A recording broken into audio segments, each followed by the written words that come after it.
खाना बैंकॉक में भी परचम कुशाई की पुरवकार तकरीब का इनेकाद किया गया, जिसमें सफारती अमले और उनकी फैमिली समेत बैंकॉक में मुकीम पाकिस्तानी कम्युनिटी की बड़ी तादाद शरीक हुई।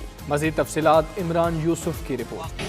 यौम पाकिस्तान की तकरीब का आगाज कौमी तराने की धुन पर पाकिस्तान के सफीर आसिम इफ्तिखार अहमद ने परचम कुशाई करके किया। तकरीब का बाकायदा आगाज तिलावत कुरान करीम से हुआ। काउंसलर यासिर भट्ट ने वजीर आज़म इमरान खान का पैगाम पढ़कर सुनाया, जबकि deputy head of mission Firaz Zaidi ने सदर पाकिस्तान डॉक्टर आरफ अलवी का पैगाम सुनाया।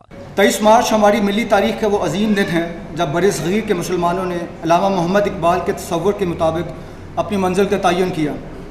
इस दिन बबाए कौम कायद आज़म मोहम्मद जिन्ना की क़यादत में मुसलमानान हिंद ने ग़ुलामी की जंजीरों को उतार फेंकने और हिंदू अक्सरियत के जुल्म सितम से आज़ादी के लिए एक ख़ुद मुख्तार मुस्लिम रियासत के क़याम के लिए जद्दोजहद का पुख्ता इरादा किया और यूँ 14 अगस्त 1947 को पाकिस्तान एक आज़ाद मुस्लिम रियासत के तौर पर दुनिया के नक्शे पर उभरा।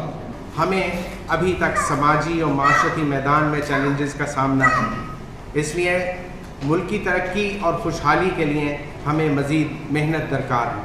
थाईलैंड में मुकीम पाकिस्तानी और थाई कम्युनिटी ने फैमिली की जानिब से मिली नगमे और तकारीर की। तेरा पाकिस्तान है ये मेरा पाकिस्तान है, इस पे कुर्बान, इस पे जान भी कुर्बान। पर पाकिस्तान के सफीर आसिम इफ्तिखार अहमद ने कहा कि पाकिस्तान एक जिम्मेदार और पुरअमन मुल्क है। पाकिस्तानी कौम अपना दिफा करना जानती है और हमें पाकिस्तान को हर मैदान में आगे लेकर जाना है।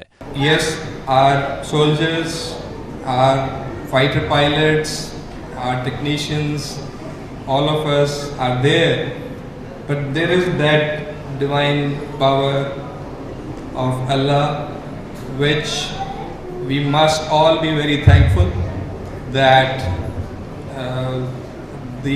that divine help was there, which enabled us to tackle our enemy and to come out victorious of this situation. यौम पाकिस्तान की मुनासबत से केक काटा गया और फिजा में पाकिस्तानी परचम के रंगों से मुज़य्यन गुब्बारे भी छोड़े गए। पाकिस्तानियों ने अपने देश से मोहब्बत और अपने जज्बात का हाल पाकिस्तान जिंदाबाद और दिल दिल पाकिस्तान के नारों से किया, जिससे पाकिस्तानी एम्बेसी गूंज उठी।